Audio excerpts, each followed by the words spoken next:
नमस्कार। गोपाष्टमी के पर्व पे मैं पूरे देश को संदेश देना चाहता हूँ कि भारत का राष्ट्रीय पशु तो गाय माता होनी चाहिए। भारत का राष्ट्रीय पशु एक हिंसक पशु नहीं होना चाहिए।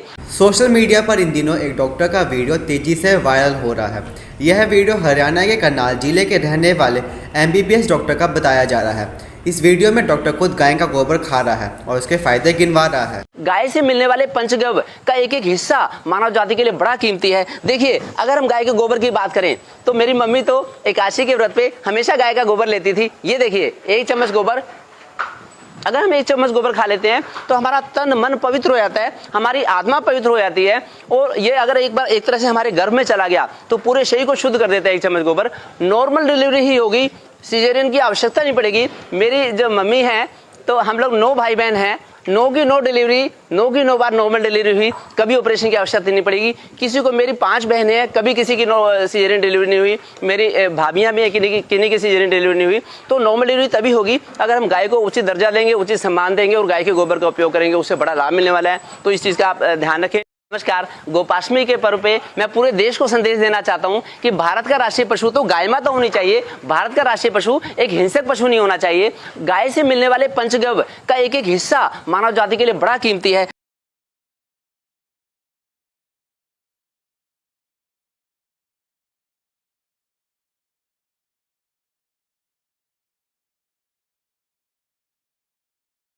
देखिए, अगर हम गाय के गोबर की बात करें तो मेरी मम्मी तो एकादशी के व्रत पे हमेशा गाय का गोबर लेती थी। ये देखिए, 1 चम्मच गोबर। अगर हम 1 चम्मच गोबर खा लेते हैं तो हमारा तन मन पवित्र हो जाता है, हमारी आत्मा पवित्र हो जाती है। और ये अगर एक बार एक तरह से हमारे गर्भ में चला गया तो पूरे शरीर को शुद्ध कर देता है 1 चम्मच गोबर। नॉर्मल डिलीवरी ही होगी, सीजेरियन की आवश्यकता नहीं पड़ेगी। मेरी जो मम्मी है तो हम लोग 9 भाई बहन हैं, 9 की 9 डिलीवरी, 9 की 9 बार नॉर्मल डिलीवरी हुई, कभी ऑपरेशन की आवश्यकता नहीं पड़ेगी किसी को। मेरी 5 बहनें हैं, कभी किसी की सीजेरियन डिलीवरी नहीं हुई। मेरी भाभियाँ भी हैं, किन्हीं की सीजेरियन डिलीवरी नहीं हुई। तो नॉर्मल डिलीवरी तभी होगी अगर हम गाय को उचित दर्जा देंगे, उचित सम्मान देंगे और गाय के गोबर का उपयोग करेंगे। उससे बड़ा लाभ मिलने वाला है, तो इस चीज़ का आप ध्यान रखें। जो पिछले कई हजार सालों से गाय के गोबर और गौमूत्र के ऊपर बड़ी रिसर्च हुई। डॉक्टर साहब बता रहे हैं कि वह पिछले कई सालों से गौमूत्र और गाय के गोबर का सेवन कर रहे हैं। इससे बड़ी से बड़ी बीमारी कट जाती है, साथ ही तन और मन पवित्र हो जाता है। जानकारी के अनुसार सोशल मीडिया पर वायरल वीडियो में दिख रहे MBBS डॉक्टर का नाम मनोज मित्तल बताया जा रहा है। डॉक्टर मित्तल हरियाणा के करनाल के रहने वाले हैं। वह यहाँ एक अस्पताल में चाइल्ड स्पेशलिस्ट हैं। सोशल मीडिया पर वायरल वीडियो को उन्होंने गाय के बीच जाकर बनाया है। इस वीडियो में वह अपने भाई बहनों की जानकारी देने के साथ ही गौमूत्र और गाय के गोबर की विशेषता बता रहे हैं। देखिए, जो पिछले कई हजार सालों से गाय के गोबर और गौमूत्र के ऊपर बड़ी रिसर्च हुई है, ये चरक संहिता रखी है। मैं आयुर्वेद को भी प्रेफर करता हूँ, एलोपैथी को भी प्रेफर करता हूँ। पिछले 25 साल से मैंने 7-8 लाख पेशेंट्स देखे हैं। तो मेरा होलिस्टिक अप्रोच रहता है। मैं एक MBBS MD डॉक्टर हूँ, लेकिन मेरा प्रैक्टिस में एक होलिस्टिक अप्रोच रहता है, एक इंटीग्रेटेड मेडिसिन वाला मेरा अप्रोच है। तो उसमें आयुर्वेद में तो काफ़ी सालों से बताया हुआ है कि गौमूत्र के क्या लाभ होते हैं और गाय के गोबर के क्या लाभ होते हैं। विटामिन B12 की पिछले 200 सालों में मॉडर्न साइंस में भी रिसर्च हुई है कि गाय के गोबर में विटामिन B12 की मात्रा बहुत ज़्यादा होती है, जो कि हमें मोबाइल की रेडिएशन से बचाती है, AC के रेडिएशन से बचाती है, फ्रिज के रेडिएशन से बचाती है। फिर अगर गाय के गोबर का रस निकाल के जो भी अगर थोड़ी यंग गाय हो तो उससे नॉर्मल डिलीवरी में बड़ी हेल्प मिलती है, ऐसा देखा गया है। और मेरे को तो प्रैक्टिकली पता है कि मेरी मम्मी एकादशी वाले दिन तो गाय का गोबर जरूर लेती थी और गौमूत्र तो हम रेगुलरली लेते ही रहते हैं। तो उससे हम लोग 9 भाई बहन हैं, तो 9 की 9 डिलीवरी नॉर्मल डिलीवरी हुई। मेरी बहनें भी लेती हैं, गाय का गोबर भी लेते हैं, गौमूत्र लेती हैं, उनकी सबकी डिलीवरी नॉर्मल हुई है। और मेरे भी दोनों बच्चे जो हैं वो नॉर्मल डिलीवरी से हुए। तो वाइफ ने भी गाय का गोबर लिया, गौमूत्र लिया। तो ये कितनी बड़ी एक चीज़ है कि अगर हम ऐसा करके निरोगी रह सकते हैं, हेल्दी रह सकते हैं, तो सब लोग क्यों ना ले। फिर डिफरेंट स्किन डिसीज से बचाव होता है इसका। आजकल फंगल इन्फेक्शन, सोरियासिस हो रही है क्योंकि हम खाली टेस्टी खाना खाते हैं। अगर थोड़ा सा गाय का मूत्र, थोड़ा सा गाय का गोबर लें तो इससे बड़ी हमारी बॉडी डिटॉक्सिफाई होती है और ऐसे इन इन्फेक्शन से हम बचाव हो सकता है हमारा। बाकी बच्चों के पेट में कीड़े नहीं होते इससे। फिर उसके अलावा देखिए, अगर कुछ लोग ऑब्जेक्शन करते हैं कि डॉक्टर साहब ऐसा कैसे हो सकता है। देखिए, शुरू में तो ऑब्जेक्शन योग के ऊपर भी हुआ कि योग से फैटी लीवर कैसे ठीक हो जाएगा, योग से PCOD कैसे ठीक हो जाएगी। लेकिन जब हज़ारों लोगों की कॉन्स्टिपेशन ठीक हो गया, मोटापा ठीक हो गया, अब तो पिछले 8 महीने में 50 लोगों की डायबिटीज़ भी रिवर्स हो गई है योग के द्वारा। इसी तरह से नेचुरल जो रिसोर्सेज हैं उनके ऊपर भी विश्वास करके अगर हम रिसर्च करें, अभी बहुत रिसर्च की ज़रूरत है। ये देखिए, जो ह्यूमन एक्सक्रीटा है, जो ह्यूमन फीसेस है, जो आदमी की लेटरिन है उससे भी मेडिकल साइंस ने कैप्सूल बनाए हैं। ये कैप्सूल बनाए हैं जो कि आदमी की अनेक बीमारियों को ठीक करते हैं। ये रिसर्च आपके सामने है।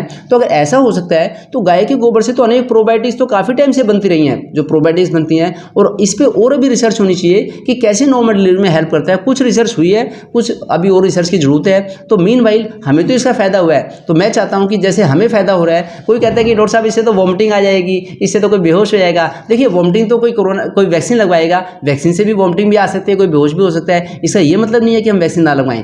तो इसी तरह से अगर इससे फ़ायदा हो रहा है सैकड़ों लोगों को, हज़ारों लोगों को, तो और हमें तो इसका लेने का सीधा लाभ हुआ है। या तो सीधा ही डायरेक्टली ले सकते हैं या फिर कपड़ों से छान के फिर उसका अर्क बना के हम ले सकते हैं। तो उससे डिफरेंट टाइप्स के हमें बेनिफिट। और फिर गाय के गोबर में ऑक्सीजन की मात्रा ज़्यादा होती है। जब गाय गोबर देती है तो उसमें 28% ऑक्सीजन होती है। जब उसके उपले बना लेते हैं उसमें 45% ऑक्सीजन होती है। और जब उपले से उससे जब आग जलाते हैं तो उसको 2400 डिग्री सेंटीग्रेड होता है टेम्परेचर। जब किसी भी आदमी को, मरे हुए आदमी को, डेड बॉडी को जलाना होता है, जब हम लकड़ी से जलाते हैं तो उसका 1200 डिग्री सेंटीग्रेड टेम्परेचर होता है। लेकिन जब गाय के गोबर के उपलों से जलाते हैं तो उसका 2400 डिग्री सेंटीग्रेड टेम्परेचर होता है। तो उससे कंप्लीट उसकी बर्निंग होती है और बेस्ट हमें रिजल्ट मिलता है। तो मैं चाहता हूं कि इसके ऊपर अभी और रिसर्च होनी चाहिए। जब सूरज की रोशनी से विटामिन डी मिलती है तो उसमें कहते हैं कि ये बड़ी फायदेमंद है। जब चंद्रमा की रोशनी से शरद पूर्णिमा में खीर में उसमें एक मेडिकल एक तत्व उसमें बन जाता है, सोमरस बन जाता है, तो उसके ऊपर भी रिसर्च की जरूरत है। चंद्रमा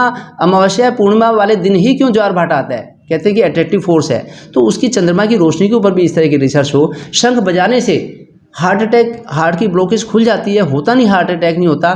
तो अगर बचपन से कोई शंख बजाए तो उसको सारी नस नाड़ियों की ब्लॉकेज खुली रहती है, ब्लॉकेज नहीं होती। तो इसके ऊपर भी और रिसर्च की जरूरत है। जबलपुर में जो प्रोफेसर के हमारे घर तो राजीव दीक्षित जी आए, 2 दिन यहाँ पे रहे। पिछले 35 सालों से मैं उनसे जुड़ा हुआ हूँ। तो उन्होंने कहा कि डॉक्टर साहब ये भारतीय संस्कृति की चीज़ों को आगे इस एक समाज के बीच में लाने की आवश्यकता है। पिछले 2 साल से गाय के मूत्र का, गाय के गोबर का बहुत लोगों ने इसका उपयोग किया है और बड़ा इससे सहारा मिला है। गिलोय की बेल से सहारा मिला है। जहाँ की एलोपैथिक मेडिसिन इस पिछले 2 साल में इतनी ज़्यादा मेडिकली सपोर्ट नहीं कर पाई, उससे ज़्यादा सपोर्ट गाय के मूत्र से, गाय के गोबर से और गिलोय से मिली है। इस चीज़ को हम नकार नहीं सकते। इस तरह से गाय का गोबर और जो गाय का मूत्र है उसका सेवन करें। देखिए जो गाय का गोबर है हम लोग एकादशी के व्रत वाले दिन ले लेते हैं। कोई रेगुलरली खाने की ऐसी बात नहीं है। हम लोग निरोगी भी हैं, हम निरोगी रहते हैं। और जो गाय का मूत्र है वो हम इरेगुलरली सुबह उठ के जब पानी पीते हैं तो उसमें किसी दिन तुलसी का अर्क ले लिया, किसी दिन गाय का मूत्र ले लिया।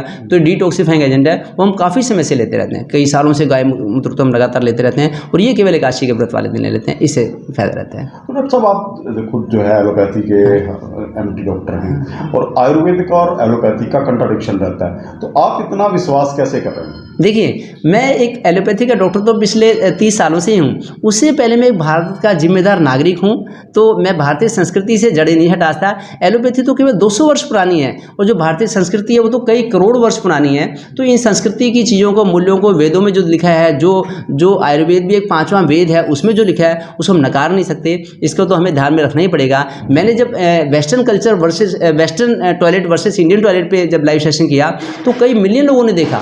मैंने जब बताया कि झंडा लगाने से अगर डिप्रेशन नहीं होता, चाहे हिंदी इको फ्रेंडली और बड़ी ही हमारे लिए हेल्थ फ्रेंडली चीज़ें हैं, तो इनको हम जरूर इस पर रिसर्च करें, इनको नकारें ना। डॉक्टर साहब देखिए, आप बात गोबर की जाए तो एक तरह का ये पशु का मल है। हाँ जी, तो बड़ी अच्छी बात आपने एक बड़ा विचित्र सी बात लगती है कि आप मल खाने को जो है प्रेफर कर रहे हैं। देखिए मेडिकल साइंस में जो रिसर्च हुई है, मेडिकल साइंस में ह्यूमन मल, जो आदमी का मल है उससे भी कैप्सूल बनाए गए हैं। आदमी के मल से कैप्सूल बनाए गए हैं। जो अंडा है, अंडा भी एक मुर्गी का वेस्ट प्रोडक्ट है, वो भी ऐसे ही आता है। उसमें बड़ी रिसर्च हो गई है अंडे के ऊपर कि इसमें ये प्रोटीन होती है। चाहे कहीं की भी प्रोटीन हो, बड़ी कीमती प्रोटीन है। तो इसके ऊपर भी रिसर्च होनी चाहिए। जब आयुर्वेद के टेक्स्ट में लिखा है तो इसको इग्नोर ना करें, इसके ऊपर भी रिसर्च करें जिससे कि और ज़्यादा लोगों को लाभ मिले। डॉक्टर साहब एक तो ये है कि फॉर्म चेंज करके या बदल के तो किसी और उसमें बदल के या अर्क में बदल के खाना तो शायद संभव हो सकता है। डायरेक्टली जो है, जो अगर ऐसे डायरेक्टली ना ले, हमारे लिए तो डायरेक्टली लेना भी संभव है और हम ले सकते हैं, हम लेते हैं।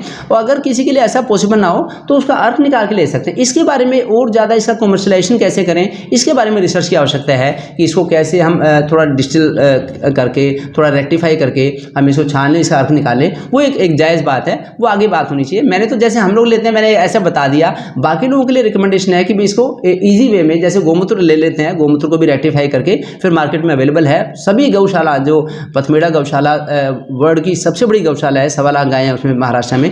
तो ऐसे ही जैसे वहाँ से गोमूत्र जगह जगह सप्लाई होता है, सभी गौशालाओं से गोमूत्र जाता है मार्केट में, सब लोग यूज़ करते हैं। ऐसी गाय के गोबर के ऊपर भी रिसर्च होके उसका कमर्शियलाइजेशन कैसे किया जाए इसके ऊपर आगे डिस्कशन हो सकता है। तो डॉक्टर साहब, आप एलोपैथी से जुड़े हुए हैं, ऐसे में आपकी एसोसिएशन है या दूसरे डॉक्टर हैं, आपके कलीग्स हैं, वो आपके इस नज़रिए को किस तरह देखते हैं? हाँ, कई लोगों का इसमें मतभेद होते हैं, मतभेद है। कुछ लोग ले नहीं सकते, लेना पसंद नहीं करते, या कुछ लोग कहते हैं भी अभी इस पर रिसर्च हो। जो अभी रिसर्च का इंतजार करते हैं तो रिसर्च करें। ये देखिए मॉडर्न साइंस का काम है रिसर्च करना, वो इस पर रिसर्च करें, उसके बाद वो करें। हमें इसका लाभ मिलता है, मैं खुद लेता हूँ। जो लोग लेना चाहें ये उनकी इच्छा है। देखो, हम किसी पे कोई भी चीज़ थोप नहीं सकते। हम ये नहीं कह सकते किसी को भी ये कंपल्सरी वैक्सीन लगवाओ। वैक्सीन लगवाना ना लगवाना उनकी एक इच्छा होती है, कंपल्सन नहीं होता। तो जितना भी समाज में जितना हम एक प्राकृतिक संसाधनों से हम निरोगी रह सकते हैं तो हम उनको नकारें भी ना। बाकी ये इंडिविजुअल हर किसी का अपना वो है। देखिए, जब इंसान के मल से अगर कैप्सूल बन सकते हैं जो दवाई के रूप में यूज़ हो रहे हैं, तो इसलिए गाय के गोबर से भी जो एक दवाई के रूप में बन सके तो बड़ा अच्छा रहेगा।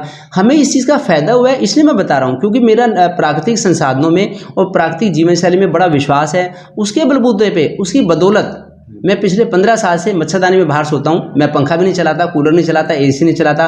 पापा बैठे हैं, देखिए, पापा पिछले 50 वर्षों से मच्छरदानी में बाहर सोते हैं, निरोगी रहते हैं। पूरी गर्मियाँ हम लोग बिना पंखे के सोते हैं। फिर मैं उसी के बदौलत पिछले 15 साल से 2 ही टाइम खाना खाता हूँ, मैं हेल्दी रहता हूँ। ज़्यादा खाने वाले लोग फिर ओबेसिटी, डायबिटीज़ या अनेक कब्ज जैसी परेशानियों से होकर डॉक्टरों की लाइन में लगे रहते हैं। हम लोगों को कभी आवश्यकता नहीं पड़ती। हमारा पूरा परिवार, जो ये हमारा पूरा परिवार है, हम लोग हमारे healthy and happy and smart family है हमारी। हम लोग निरोगी रहते हैं, कई दशकों से हमें कोई बीमारी नहीं होती, हम लोग निरोगी रहते हैं। लगभग ये बिल्डिंग डिसीज प्रूफ बिल्डिंग है, तो इसका हमें फ़ायदा मिला है। इसी की बदौलत पिछले 6 साल से मैं इन 4 महीनों में, जुलाई, अगस्त, सितंबर, अक्टूबर, मैं एक ही टाइम खाना खाता हूँ। मेरी वाइफ भी एक टाइम खाना खाती है। 6 साल हो गए हमें, हम लोग हेल्दी रहते हैं। ज़्यादा खाने वाले लोग बीमार हो रहे हैं, कम खाने वाले हेल्दी हैं। तो हमारी ये प्राकृतिक संसाधनों में इतना विश्वास करने का हमें हेल्प मिली है कि मैं 1 घंटे में 51 ईयर्स की एज में 10 किलोमीटर की रनिंग कर लेता हूँ। तो 10 किलोमीटर की रनिंग करने का मुझे गर्व है कि मेरी फिटनेस का लेवल हाईएस्ट लेवल है। अगर जगी वासुदेवा 2.5 घंटे सो के काम चला लेते हैं, वो दिन में 1 बार खाना खाते हैं। स्वामी रामदेव जी रात को 4 घंटे सोते हैं। रिसर्च आपने किया है इसके ऊपर कि आप खुद सेवन कर रहे हैं, तो ऐसे में प्रेफर भी होगा कि कौन सी गाय का, हाँ, कौन से समय का, हाँ, जो है, हाँ, गोबर खाना, हाँ, जो है। हाँ, इसमें कुछ हमने देखा है, कुछ अभी वो रिसर्च की आवश्यकता है कि कौन सी गाय का गोबर हो, किस समय लें। तो अगर जैसे जो बछिया अगर गाय का दूध पीती हो, उसका गोबर ज़्यादा प्रेफरेबल होता है। और फिर जैसे अगर लेना है तो जो लोग सीधा गोबर ना ले सकते तो छान के, वैसे तो जब गाय का गोबर होता है तो उस पर एक हल्की सी झिल्ली होती है, वो बड़ी ही इफेक्टिव और सेफ झिल्ली होती है जो उसको इन्फेक्शन से बचाती है, कंटेमिनेशन से बचाती है। बाकी जो छोटी बच्ची है उसका गाय का गोबर अच्छा है उसका। बाकी उसको छान के लें, अर्क बना के ले लें। और बाकी और भी और रिसर्च हो सकती है। मैं तो देखिए बिजी रहता हूँ। मैं